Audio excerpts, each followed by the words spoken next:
Hello, thank you all for joining us for one of the last sessions of the conference. What's new with Kubectl and Kustomize, and more importantly, how you can help. My name is Zaneski, and I'm joined by Maciej Szulik, Arda Guclu, and Marley Salazar. We are the chairs and tech leads for Kubernetes SIG CLI. Raise your hand if you know what a SIG is, S-I-G. Couple folks? Oh, wow, that's a lot more than usual. Look at that. For those that don't, SIG is special interest group. It's kind of the different parts of the Kubernetes project. So each SIG owns a different part of the code base of the project. And we are responsible for all of the CLI tooling, libraries, frameworks, including Kubectl, Kustomize, and a whole bunch of other things that you use every day. You use it, but you just don't know they exist. These are kind of our principles and what we do as a group. And like I said, we have a whole bunch of sub-projects, which, do we have a slide about that? I don't think so. Yeah, we have about those archived. Yeah, okay, great. Yeah, but we just have the archived ones. We don't have like all of the sub-projects. That's okay, all right. We have a whole bunch of sub-projects. You can check them out on our GitHub.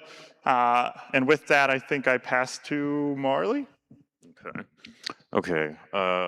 Hugo could not be here with us, so I'm covering Kustomize for him. What is Kustomize? I think that most people probably have used Kustomize, or at least heard of it, but it's just like a way that you can layer resources together and customize them.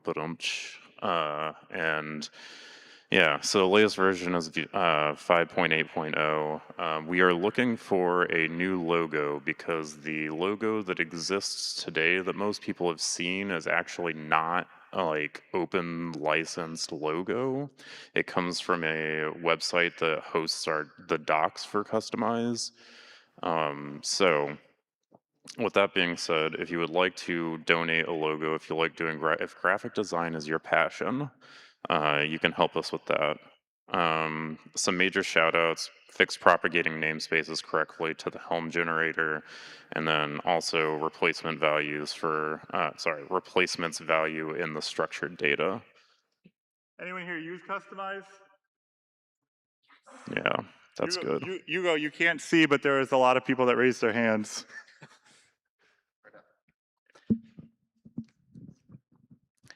So Kubectl has been promoted to beta. That doesn't mean that it is effective. You still need to create a Kubectl file, either in the default Kubectl location, which is the identical directory of kubeconfig, or you can specify a custom directory.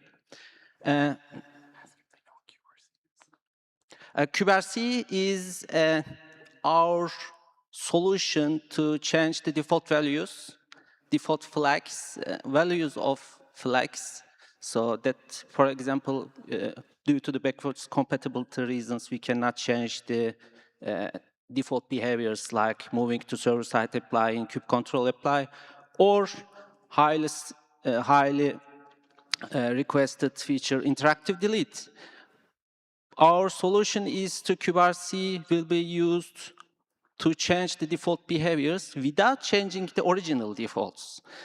So feel free to start using Kubectl. Now, since it is in beta, it is a good time to expand the feature set of Kubectl. There are currently 2 active enhancement proposals have merged as an alpha. First one is mainly driven by the SIG. Big thanks to Peter to lead this effort. Yesterday, there was a SIG maintainer track meeting, and Peter mentioned about what actually it is, but I briefly talk about it. Currently, there are 3. Currently, kubeconfig accepts any credential plugin. This is not ideal because this also means that unverified binaries can be executed as well.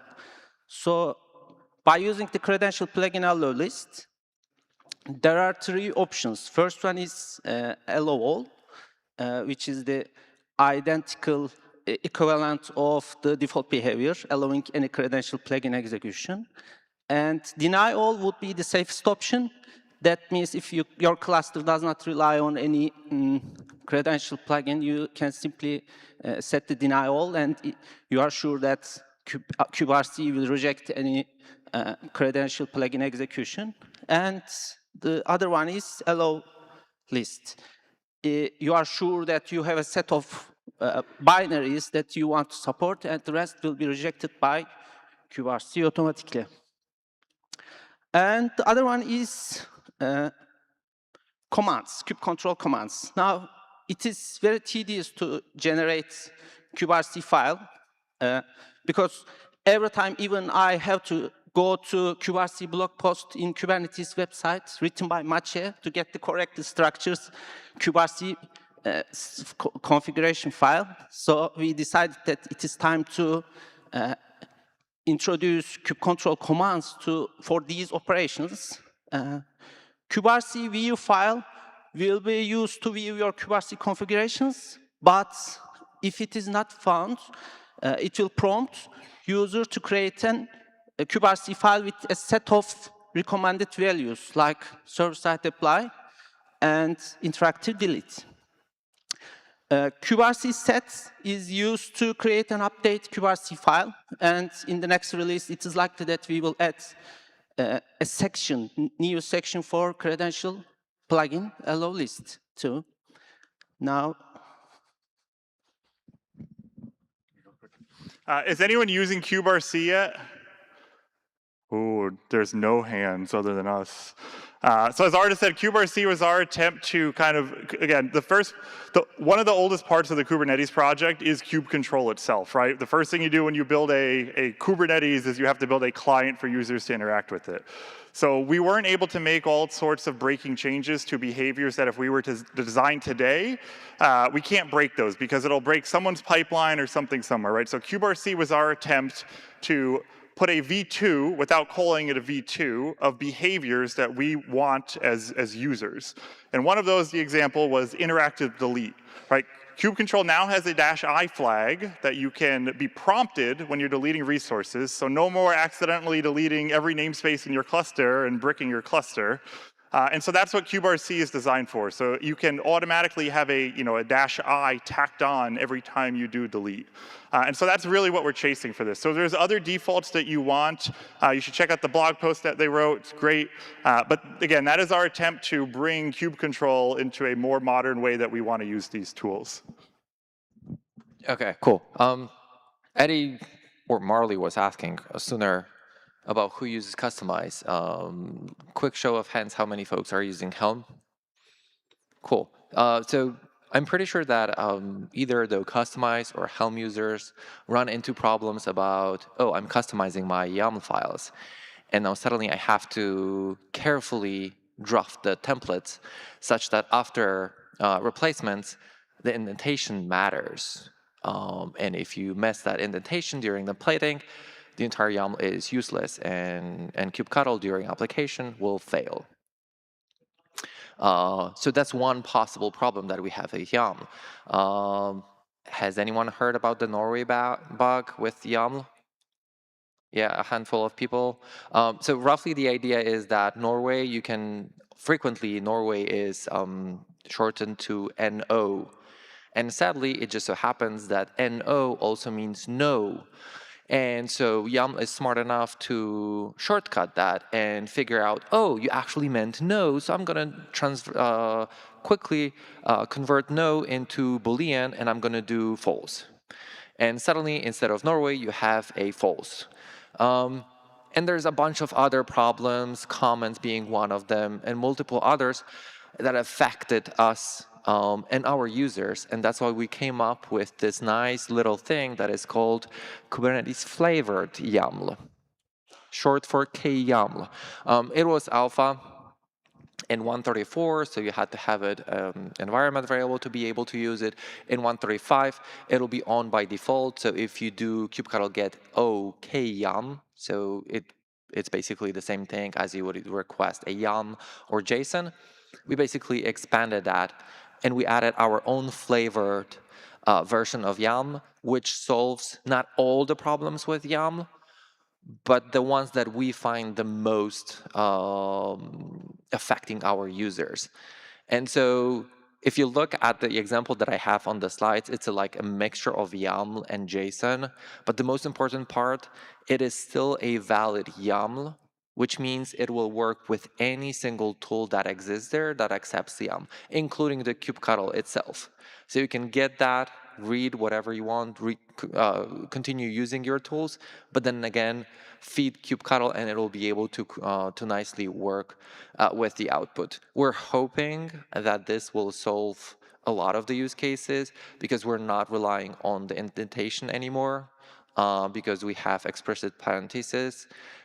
We're trying to quote the majority of the stuff, so you should be not running into the Norway bug.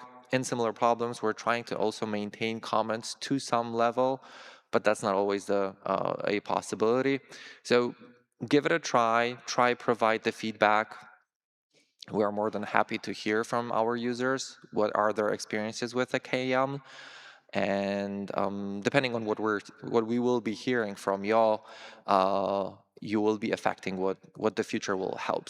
Oh, and an interesting point that I just reminded related with kuberc, Arda mentioned it's beta, and we are actually hoping to keep kuberc, so the preferences file, in beta for a little bit longer because we have a couple of different ideas that we want to experiment with to ensure our users have a lot of flexibility into picking what the Kubectl experience will be. So if you have some ideas, drop by our Slack, drop by our meetings, and feel free to call out the problems or what the solutions you might have in your hand. A couple of other enhancements that we worked in. Kubectl, some of the commands currently support directly invoking a sub-resource. The only three valid sub-resources are status, scale, and resize, and the left side tells you which commands. So big shout out to Nikita primarily because she was behind the development of that feature, both on the Kubectl side and as well as on the server side. Another one that is ongoing for I think 2 or 3 years by now because it turned out to be a little bit bigger than we initially thought. And big shout out goes to Sean and the entire API machinery team for helping us with that. So basically, if you're invoking currently attach, exec, or pour forward, we are invoking a bidirectional channel for you between the Kubectl and the Kube API server. That channel, because it was written very, very, very, very long time ago, like early days of Kube, it was implemented using SPDY. And sadly, SPDY is deprecated for pretty much as long as it is out there. And it's not performant, and we've had multiple people having issues with SPDY because their proxies are not letting through. And there exists a standard that is widely used and is perfectly compatible with the majority of the proxies that exist out there, which is called WebSockets. And so for the past roughly 2 years, we're working to ensure the transition is smooth, which requires the work both on the Kubectl side, those 3 commands, as well on the API service to ensure that the transition is smooth. So big shout out to Sean. He's hard at work trying to slowly chip in and push this. We are very close to actually closing the transition. If I remember correctly, if all goes well, 136, so early 2026, we should be able to finish that transition entirely. Who wants to talk? Yeah. Okay. We have a lot of sub-projects and stuff that we're responsible for. Some of them live to be retired. We're retiring QE, which was like a text-based graphical quote-unquote user interface for for Kubernetes, and we are closing that because there's been almost no activity for the past 2 or 3 years. And then KRM functions registry is also being archived just due to lack of interest from the people that were doing it in the beginning. Do you want to do future? Yeah, we want to answer all your questions, hear your feedback, and we got plenty of time for that. This is just a collection of things that we're thinking about to kind of kickstart the conversation and Q&A. We still need a solution that's first class for managing multiple kube configs. We have currently a bunch of different ways to do that with context and cluster stuff, but we've heard that it kind of sucks. So if you have any idea what a good experience would look like, if you're constantly switching from different clusters to different availability zones, all sorts of things, come talk to us about that. We also need to implement a new command that is server-side by default. Again, this can be helped by kuberc, where we can add in the server-side apply field by default, but we still need to kind of tweak, like apply has grown in terms of how we want to do it. And if you're not using apply, you should be.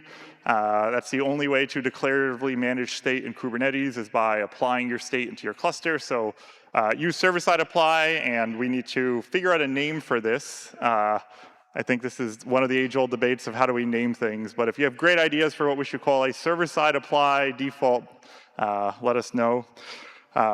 JSON path also kind of sucks. The implementation we have isn't full. The JSON path spec is actually really small, and all the helper functions that you're probably used to if you've worked with JSON path, like length, for example, are actually not part of the spec. So the library that we use inside of kubectl only implements the actual spec. Doesn't even implement the full spec. It doesn't even implement the full spec.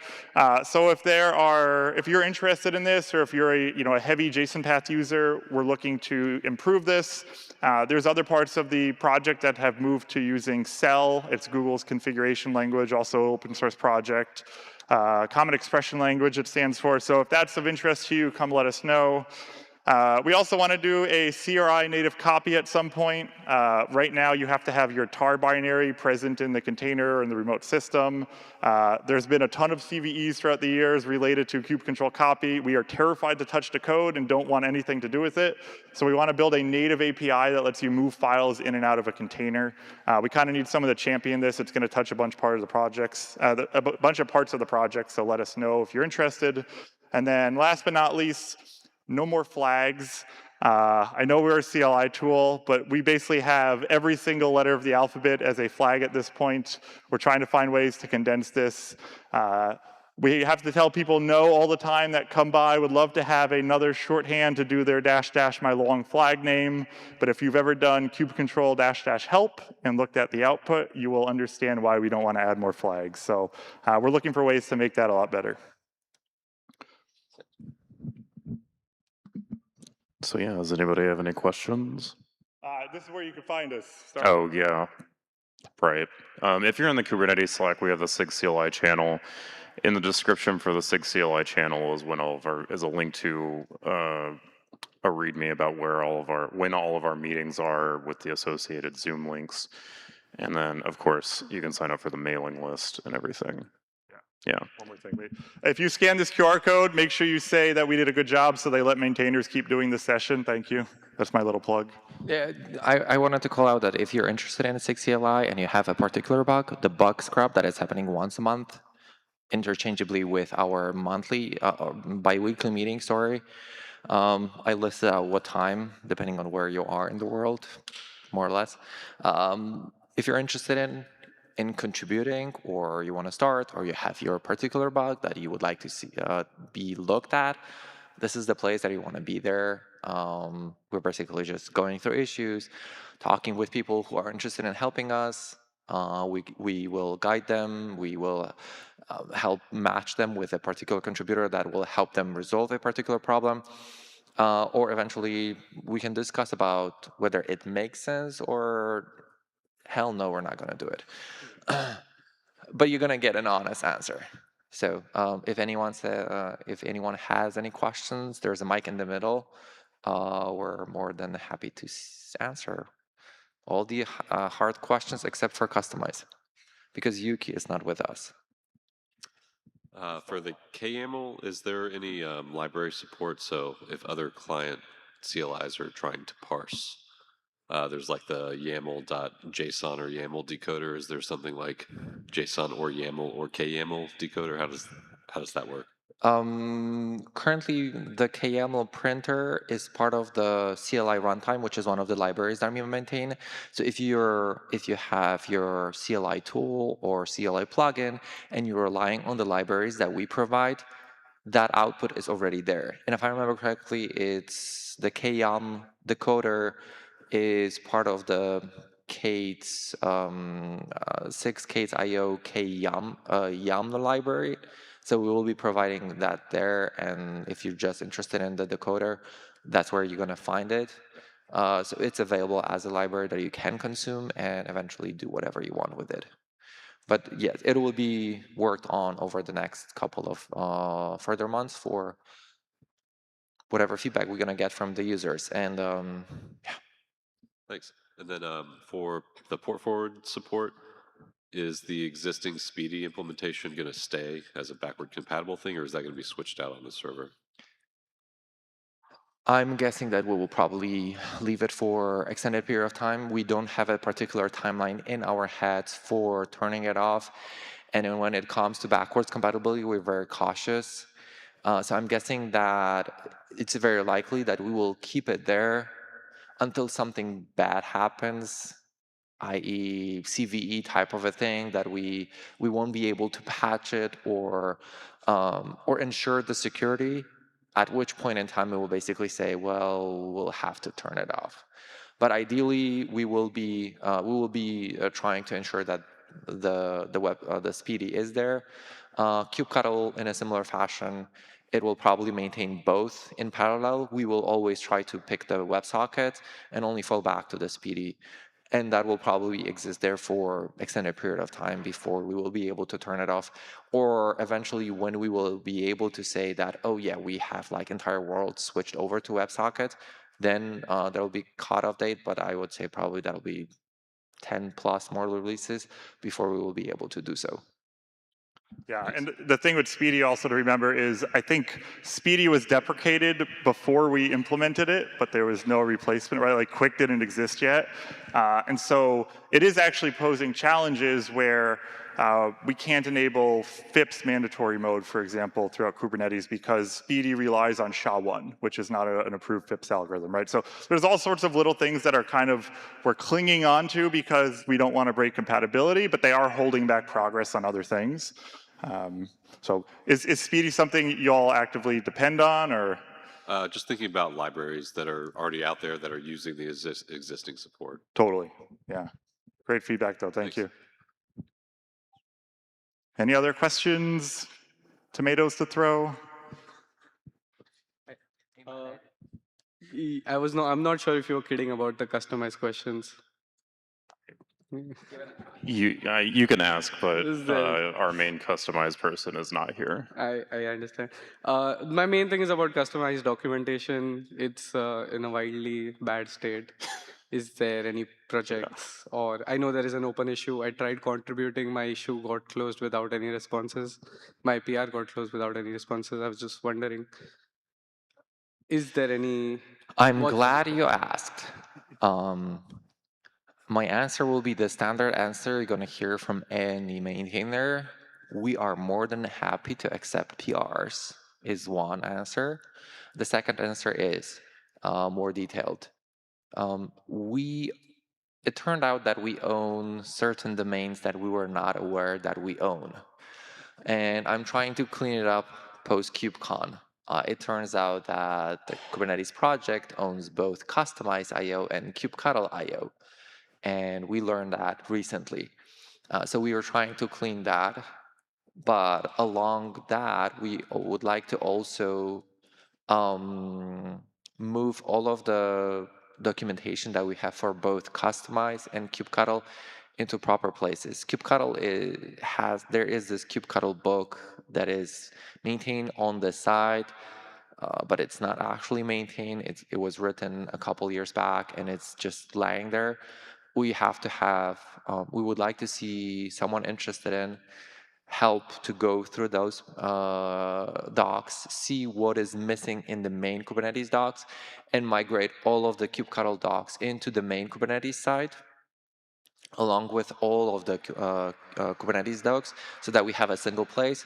For Kustomize, we very much likely be going for a kustomize.6.kate.io subdomain, and then we would like to see all of the documentation migrated in a similar way. how currently Kind does this, because Kind has a nice documentation up to date and it's very tightly coupled with the actual repo. We would like to make sure that Kustomize have a similar level of in-depth docs. So if you are interested in, please find us in the Slack, and I'll be more than happy to help you with guiding you how to move this forward, because the current team that we have that is behind Kustomize is very limited. It's just you and one or two other people that are working from time to time. So we heavily rely on the people helping with this. So if you are interested in specifically working on the doc side, let me know. Find me on Slack, please. And I'm more than happy. I think I have the approval rights. If I don't, I'll figure it out my way to be able to help you and unblock you, and we can work together towards improving the overall docs. Because I know that there will be some back and forth in a couple of places, but I would like to see that. And we've already have a blessing, and we had a quick chat with our docs team in Kubernetes. They are supportive of merging Kubectl into a single place, and we're trying to converge into a reasonable state, because currently there's like too many places containing different, sometimes not necessarily consistent information, and which is not doing us a favor nor our users, and it doesn't provide any value. So Yeah, and if everyone that raised their hand that said they use Kustomize, if you go back and tell your employer that there's only 1 or 2 people working on it and it needs lots of help, and if you depend on it and you want it to grow, survive, and get new features, ask your employer for time to contribute back, or send some other folks our way. We're happy to have them.